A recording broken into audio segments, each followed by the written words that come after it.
ابو موسیٰ اشعری پیشاب کے بارے میں سختی سے کام لیتے تھے اور کہتے تھے کہ بنی اسرائیل میں جب کسی کے کپڑے کو پیشاب لگ جاتا تو اسے کاٹ ڈالتے۔ ابو حذیفہ کہتے ہیں کہ کاش وہ اپنے اس تشدد سے رک جاتے، کیونکہ رسول اللہ صلی اللہ علیہ وسلم کسی قوم کی کوڑی پر تشریف لائے اور آپ نے وہاں کھڑے ہو کر پیشاب کیا۔ صحیح بخاری حدیث نمبر 226۔ ایک عورت نے رسول کریم صلی اللہ علیہ وسلم کی خدمت میں حاضر ہو کر عرض کی، حضور فرمائیے ہم میں سے کسی عورت کو کپڑے میں حیض آ جائے تو وہ کیا کرے؟ آپ نے فرمایا کہ پہلے اسے کھرچے، پھر پانی سے رگڑے اور پانی سے دھو ڈالے اور اسی کپڑے میں نماز پڑھ لے۔ صحیح بخاری حدیث نمبر 227۔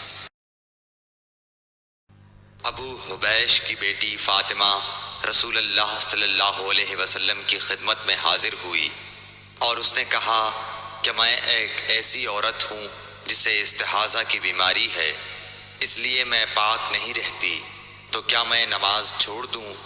آپ نے فرمایا نہیں، یہ ایک رگ کا خون ہے، حیض نہیں ہے، تو جب تجھے حیض آئے تو نماز چھوڑ دے، اور جب یہ دن گزر جائیں تو اپنے بدن اور کپڑے سے خون کو دھو ڈال، پھر نماز پڑھ۔ ہشام کہتے ہیں کہ میرے باپ عروہ نے کہا کہ حضور نے یہ بھی فرمایا کہ پھر ہر نماز کے لیے وضو کر، یہاں تک کہ وہی حیض کا وقت پھر آ جائے۔ صحیح بخاری حدیث نمبر 228۔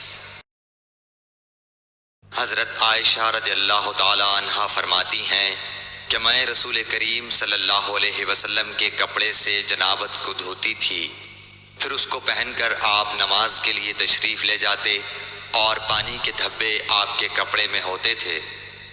صحیح بخاری حدیث نمبر 229۔